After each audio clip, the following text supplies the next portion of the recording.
The first time the cops rolled up to my house, I was still dripping wet barefoot on my own patio, holding a towel like it was going to explain anything.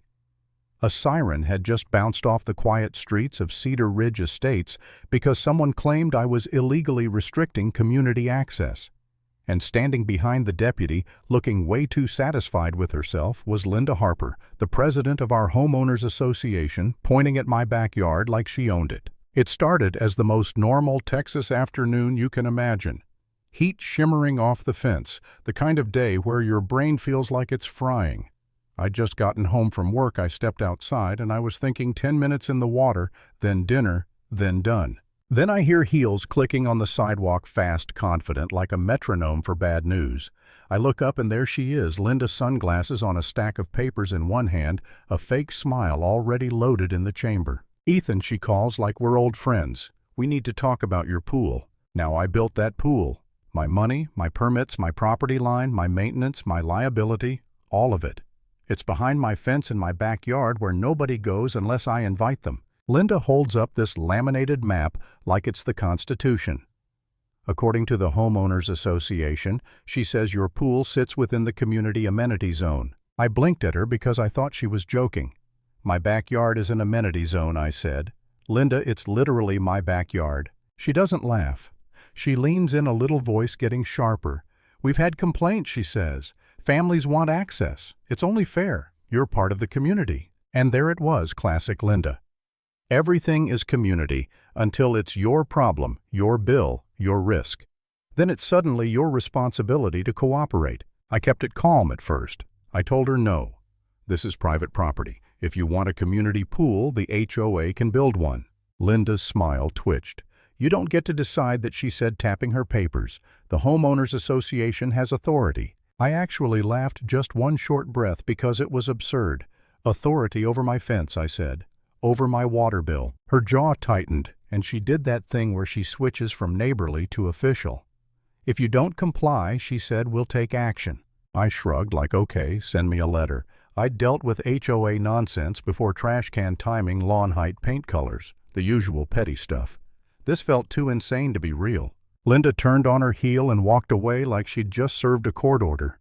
And I swear, as she left, she said almost under her breath, "We'll see what the police think." An hour later, I'm in my backyard again, trying to ignore the whole thing, when I hear it: tires on gravel, engine idle, then a car door closing. I step around the corner, and there's a county cruiser at my curb. Deputy Reyes meets me at the gate. He's polite, but he's got that look like, "Please tell me this is a misunderstanding." Linda is right behind him, arms crossed, already performing. She launches into it immediately. "Officer, he's denying residents access to a community facility," she says. "He's being hostile. He's refusing to cooperate with the Homeowners Association." Reyes looks at me, then at my fence, then back at her. "Ma'am," he says slow and clear, "this is his private property." Linda snaps. "But the HOA map." Reyes cuts her off. "A map from an association doesn't override a deed," he says. "If you're not invited, you don't enter. That's how it works." I should have felt relief, but what I felt was this cold little realization. If Linda was willing to call the cops over something this stupid, she wasn't going to stop. She wasn't embarrassed. She wasn't corrected. She was just recalculating. The next few days were death by 1,000 emails. Suddenly, I'm getting group messages about community harmony and shared resources. People I barely knew were hitting reply all, like they were hosting a town hall in my inbox. Then the first official letter from the Homeowners Association arrives, heavy on bold text light on actual law. It claimed I was non-compliant, that I was refusing reasonable access, and that I could face escalating fines. Fines for not letting strangers into my backyard. I reread it 3 times just to make sure I wasn't hallucinating. Linda didn't just want to be right. She wanted to make me tired. She wanted to bury me under paperwork until I gave in just to get peace back. And the worst part is, it started working. One night I sat at my kitchen table staring at that letter, and I felt my shoulders drop. Not dramatic, not a breakdown, just that deadweight feeling like, is this really what my life is now? I even caught myself thinking maybe I should just let them in once just to shut her up. And the second that thought landed, I got angry at myself, because that's the trap. You give Linda 1 inch, and suddenly she's measuring your whole property in feet. Then I remembered something. Something I'd pushed to the back of my brain because I didn't want to deal with it. A couple months earlier, I'd woken up late and found wet footprints on my patio. Not mine. And later that week, my camera caught Linda at my side gate after dark with 2 women I didn't recognize whispering and tugging at the latch like they were just checking something. At the time I let it go. I told myself it wasn't worth the headache. Now, I opened the camera app and started pulling clips. And there it was, clear as day. Linda on my property line phone out filming my backyard. Linda trying the gate. Linda standing there talking like she already owned the place. I watched it twice, then a third time, and I felt something shift, not rage focus, because now it wasn't, he said, she said. It was, here's the video. The next morning I called a lawyer, Mark Dalton. No drama, no big promises, just a calm voice that sounded like he'd handled people like Linda for breakfast. I sent him the letters, the email screenshots, and the footage. There was a pause on the line. Then Mark says, "Okay, we're not arguing with her, we're documenting her." He walked me through it like a checklist. Post a no trespassing notice, save every message, stop replying in group threads, and most importantly, send a cease and desist directly to the HOA and to Linda by name. When that letter went out, it wasn't emotional. It was surgical. It stated plainly that my backyard was private property. It demanded the homeowners association stop misrepresenting my pool as a community amenity. It warned Linda to stop trespassing, stop harassing, and stop contacting law enforcement without cause. And Mark attached still images from the camera footage, time-stamped undeniable. 2 days later, I'm pulling into my driveway after work, and I see Linda marching up my sidewalk like she's storming a castle.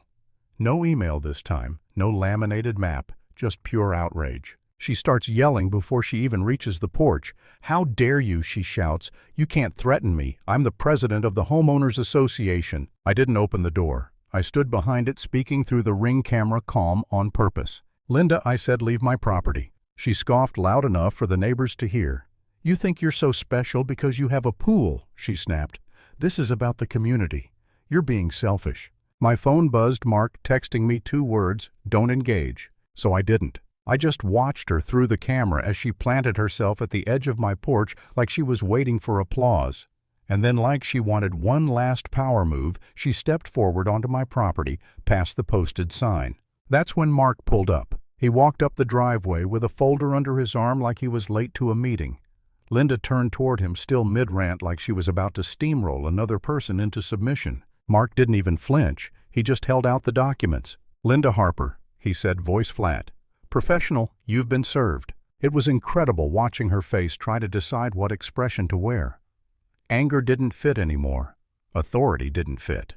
Even her smugness looked confused. "What is this?" she demanded, flipping pages like she could intimidate ink. Mark points to a line and says, "This is the petition for an injunction. This is the evidence." And this, he taps another section, is the request for fees and damages if you continue. Linda's mouth opened, then closed like a fish, realizing the water isn't hers. A week later, we were in a hearing, not some cinematic courtroom, just a real judge in a real room with real consequences.